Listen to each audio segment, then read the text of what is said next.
That's something all of you and all of us who are employed are concerned about. So, Mr. Mwaura, talk to us a little bit about this. You know, ever since it looks like this country has been on a trajectory of tightening our belts ever since COVID-19 hit, and we're trying to recover. And the tightening of the belts has not stopped since. And now the government says we need to tighten our belts even further. Yeah, it's not something that has happened just as a goal. It's something that was always expected. And I can tell you without a doubt, my brother, I have been a member of the Finance and Budget Committee of the Senate as a vice chair, and also a ranking member of the Budget and Appropriations Committee of the Senate, of the National Assembly. As way back in 2014, we knew, and I put it very clearly in Parliament, that whichever government that will come to power in 2022 will almost have no country to run. Reason being, the increasing public debt against revenue. And if you look at clearly, you find, the ratio of our revenue to GDP has really reduced from as high of 22% to as low of 14, 15%. Now, that has meant that there is a huge deficit occasioned by the fact that we increasingly, on the other hand, we have a lot of debt to pay, debts that are short-term, maturing very fast for infrastructural development. Now, we still are expanding our government expenditure. We now have a devolved system. The first charge is about 400 billion to the counties, which are doing great things, by the way. I was in Kirinyaga the other day, and I can see for sure changes happening there. I was in Bungoma, I was in Kwale. So devolution is a revolution. But then it also means that we have to find new revenue-raising measures, because if whatever we are getting taxed goes to paying public debt, we've got to find a new way of doing it. And there's no way of going to borrow and over-borrowing. Of course, we are still borrowing because we have a concessionary loan from the IMF, about 78 billion. We also have another one, 34 billion from the Chinese to build roads, because we still need to do, to actually finance our development. But also we are now moving into what you call the PPPs, public-private partnerships, for huge infrastructural projects like now the Adani airport, so that we, right now, 7.6 million Kenyans against 8.2 currently, yet that was projected way back. And this is a 1978 airport. You have the blackouts, in other jurisdictions they may, call load shedding. And now here we have a new strategy of about 76 billion to do away with that at Adani Energy. And even if you look at around the issues of expressway, it's a PPP project. The rural affordable housing is a PPP project. So we look at different models of development financing. But be that as it may, please remember we are operating with the revenue-raising measures as encapsulated in the Finance Act of 2023, rather than the one of 2024, which fell because of whatever happened. So really, right now, we need to find at least another 170 billion so that we are able to plug the hole that is within our development expenditure financing. And that means we have to find new ways of doing it. Is it working? Yes. Let me tell you how. Let's take, for example, the case of affordable housing, the housing levy. We are talking about having 124,000 houses being constructed right now, providing over 160,000 jobs to our young people.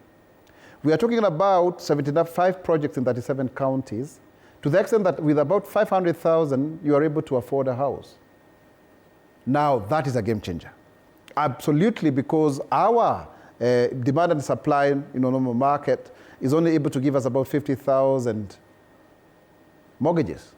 But now, we have a target of 200,000 houses a year. We started late, again, because of these delayed cases on Waterview. If we are able to do that in the next 10 years, God willing, we'll have built 1 million homes, which would actually be able to shelter about 5 million Kenyans. So you're having decent housing. That's transformational. It is. Now, let me explain further. If you look at, for example, opportunities to raise more revenue, you ask then, where are these jobs? And I will also answer you and tell you digital jobs. I will tell you, for example, now we have over 100 Jitume hubs in our technical vocational colleges, and people are earning money. I remember going to Rift Valley Institute of Science and Technology, and I found some young people who have told us by then they had made over 3 million shillings. They were students. Some of them, out of that money, they are able to educate their children, their siblings, I beg your pardon. They are able to, start businesses. They are able to support themselves even in school. I went to Kirinyaga, I found others. I was in Kwale, I found others. I have been, so you can see there is benefit in terms of that digital superhighway and the creative economy. Fair enough, but there's also the burden on the taxpayer.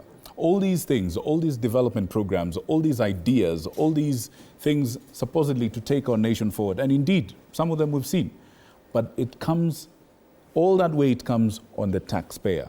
The pay slips have been shrinking, and they have not stopped shrinking. It's been years since many Kenyan workers have received as much as a pay rise. The inflation rate has been going up. The cost of food has been going up. The cost of healthcare has been going up. They say Kenyans are just one disease away from poverty, or one job loss away from poverty. Yes, we have 200,000 schools. Affordable housing projects per year, that's the plan. But at what cost? Can you tell us if there's a plan for this government to actually lessen the burden of taxation on Kenyans and maybe even find more creative ways of raising money other than taxation? My brother, let me first correct you. Inflation is not going up. And for those who may not understand, inflation is actually the loss of value of the money itself. 1,000 bob doesn't stretch as far as it used to, essentially. No, let me explain. Let's talk about numbers, not about imaginations. Last year, inflation was at 6.9%. This year, it's at 2.7%, my brother. Last year, at a time like this, a packet of unga was 170 shillings. Today, is actually almost 100, it's just slightly more than 100 bob, my brother. If you look at the cost of 1 kilogram of sugar that we used to import, the government has been able to waive those debts. Now we are no longer importing sugar. We are having 1 kilogram at about 120, 130 shillings. When you look at, for example, even the cost of gas, it has come down, to 1,000 bob. When you look at even, the cost of fuel, it has come down. So when you talk about the cost of living, is it the real or imagined? Because according to me, from this government, the fertilizer subsidy is very noble. It has, I'm talking about people on the ground right now. We have, right now, as we speak, and I'm reading from a supermarket, one of the popular supermarkets that Kenyans shop from. Those prices that you're saying, and this it's not as significant as you're saying. The drop is not as significant. Right now, a packet of 2 kg unga is going at one outlet is quoting 120, another outlet is quoting 150, another outlet is quoting 147. So let me just also actually to be fair, some of those goods may have gone down. But this month, every employed Kenyan has just had a 2.75% deduction on their salary for SHA. 2.75% of their salary. So fine, while other things are easing on this end, they're worsening on the other. The question really is there a plan to ease the burden of taxation, to ease the burden on Kenyans out there? Can you tell us something? Give some hope. Yes, a lot of hope. 2.75, you said.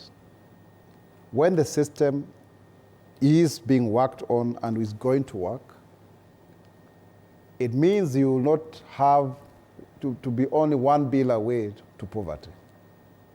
Are we together? But the system isn't working. No, it is working because I am experiencing it working, my brother. I just told you I'm enjoying benefits of SHA.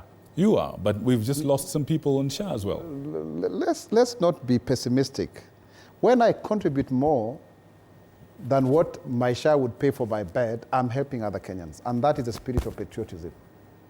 Are we together? Then things take time to take root. Right now we're in the midterm.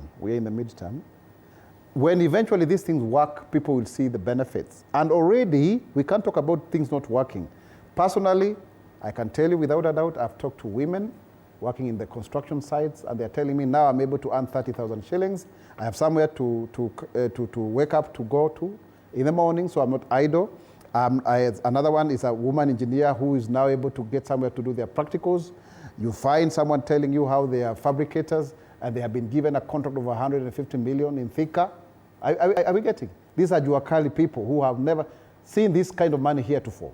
When you talk about cost of unga, you yourself, you told me there is a supermarket selling 120. What was the price when we were going to the elections? The real market price? Over 230. So is that not significant? Is that not the project? I was speaking to the chairman of National Cereals and Produce Board, Governor Mbaye, who was former governor for Tharaka Nithi. There is actually surplus supply of maize. Okay, when you look at the cost of fuel, which affects all other pricings, has it not stabilized? So really, there's the perception and the reality. And sometimes when you talk to tell people that the cost of living has gone down, they don't want to hear. They don't want to. I don't know why, but I want to tell you, my brother. Maybe because they feel different. No, feelings. Let's leave. They experience different. These are the guys that are paying these things. We cannot discount how they feel. No, I'm not trying to discount how they're feeling, because feelings are personal. But it's also good to explain what is happening, so that people can also maybe change their feelings and know the reality is that the cost of living has actually, in my humble submission, according to the data that is presented there, has gone down. In fact, we need to really be grateful because the government was able to forestall a defaulting of the payment of the 2 billion euro bond. That in itself has increased ratings of the country.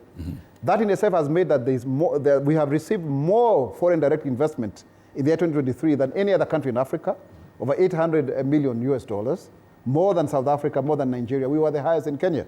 In Africa. Are you getting? So that means people are coming to Kenya because it is a true nice destination. Look at the dollar.